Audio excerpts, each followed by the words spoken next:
Okay, in this lesson we're going to do a small bit of preparation before we take a look at building our React app in a production format. And inside our solution at the moment, if we go into our client app and the source, and we just take a look at find in folder and search for local host, then we'll find that we've been using this in 3 different files. In our agent file, we have this hard-coded as a string. And we don't want to do that. We want to get this from some kind of variable. And also we want to check to see if we're running in production mode or in development mode, as we don't want to use this full path for our published React application. Now, the goal of what we're going to do is we're going to host our React application from the API server. So we're going to publish our React application to our API server, and then our React application is going to be published or hosted as static content from our API server. And if we use this full URL when we're in production, then it's going to give us problems. So what we want to do is take a look at how we can deal with this. Now, with React, we've got the option to add custom environment variables. And our project can consume variables declared in our environment as though they were declared locally in our JS files. Now they've defined node_env for us, and from there we can get whether or not we're running in development mode or production mode. And we can create our own variables so long as they start with React_app_ in capitals. And the warning is important because these environment variables are going to be visible inside our JavaScript. So we do not want to store any private information in here. We're only going to use them for URLs. And what we can do is we can create a file for both the development and production inside our app. And if I scroll down, what we can do is create these files. We can have a .env development for our development configuration, and we can have a .env production, which will be only read when our React app is running in production mode.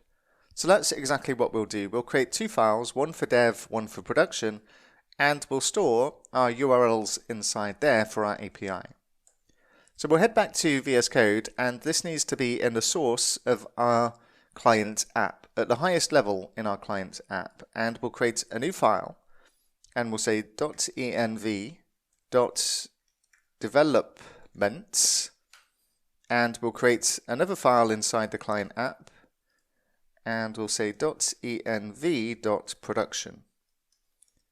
Be careful with the spelling and naming here, make sure it's accurate, otherwise it will not be read if you spelled development wrong or production wrong. And what we'll do is in the development file, we'll have the full URL to our API, just as we've been using in our app. So what we need to do is say React_app_ and we'll say API URL equals, and then we'll say http:// localhost 5000 /API. No type safety in this file, so please be accurate with the URL of your API. Otherwise, of course, you just will not hit your API server and you won't return the data. And then we'll add another one, and we'll say React_app_, and we'll say chat_URL equals, and we'll say http:// localhost 5000 /chat. And of course, we'll be using this one for our comments. And then what we'll do is we'll just copy these 2 lines, and we'll paste them into production, but in production, we will not have the local host in there. All we're going to have is /API and /chat, because we're going to be hosting our React application on our API server. So what we can do then is we can go across to where we're using hard-coded local host in our application. And if we go to our agent file first of all, what we can do is we can get access to that variable that we've just created. And what we can do is say process.env, and then we can say React_app_API_URL. And this is going to pick up the value from our environment file. If we're in development, it's going to use localhost. If we're not in development, we're in production, it's going to use the value that's stored in that file. And what we'll also do, whilst we're inside our Axios file, we'll turn this off if we're in production. So what we'll do is we'll just add an if statement. And we'll say if process.env, and we can get our environment from node_env, and we want to check to see if this is equal to development. And if it is, then we're going to sleep for a second. And obviously in production, we're not going to do that. We also need to go across to our comment store, where we're using the hard-coded URL to go to our chat.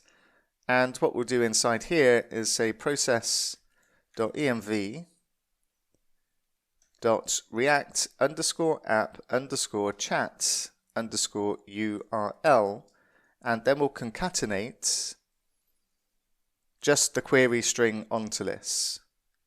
So from the question mark onwards, we still need the activity ID.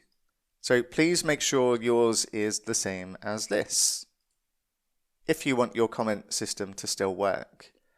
And then there's just one other place where we used a hard-coded URL, and that's in the test error component, and we can just go across, and let's just copy this into the clipboard and go to the test error, and we'll just replace the base URL with process env react app API URL. And what we should be able to do now, we will need to restart our client app to do this. Mine's already stopped. And let's just go ahead and run npm start and make sure that our application is still working. And if you can load your app and you can click around and you can get activities, then this means that part works. And if we view an activity with comments and just type in test3 in this example, then we've still got access to our Signal R hub as well. And that's what we're looking for.